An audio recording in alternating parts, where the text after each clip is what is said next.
நண்பர்களே, காங்கிரஸ் கட்சியோடைய அடையாளம் இதுதான்.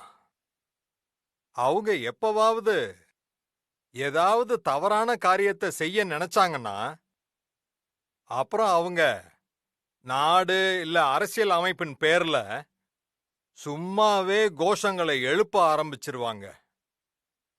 நாலா பக்கமும் இப்படித்தான் கோஷங்களை நொய் நொய் நொய் நொய் நொய்னு எழுப்புவாங்க. இந்த மாதிரி 70ஸ்ல இதே மாதிரி கோஷங்களை எழுப்பி அன்னைக்கு இருந்த காங்கிரஸ் நாட்டுல அவசர நிலைய பிரகடனப்படுத்தியது. நாட்டை சிறைச்சாலையா மாத்திட்டாங்க.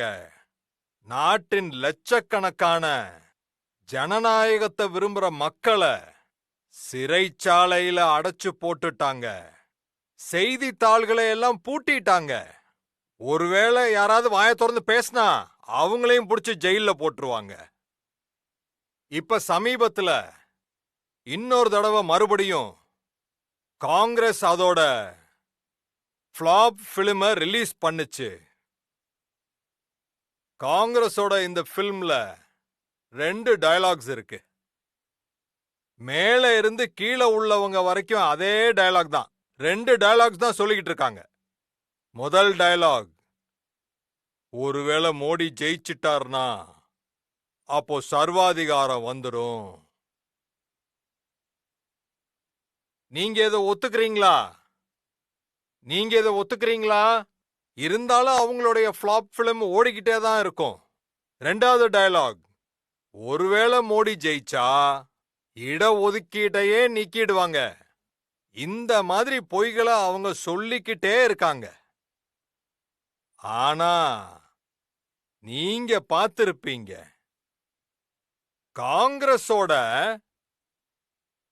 காங்கிரஸோட இந்த படத்தின் ட்ரெய்லரை அவங்களுடைய அறிக்கை பத்திரிகையில காட்டுனதும் மக்கள் அதை படிச்சு தெரிஞ்சுக்கிட்டாங்க. காங்கிரஸோடைய உண்மையான முகம் என்னன்னு, காங்கிரஸோடைய உள்நோக்கம் என்னன்னு.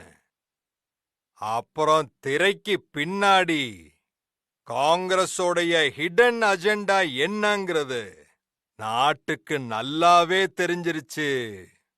நாட்டின் காதுகள் கேட்க ஆரம்பிச்சிருச்சு. நாடு அதிர்ச்சி அடைஞ்சிருச்சு. அப்புறம் இப்போ ஒவ்வொன்னா அவங்க எல்லாருடைய உண்மைகளும் நாட்டுக்கு எதிரில வர ஆரம்பிச்சிருச்சு.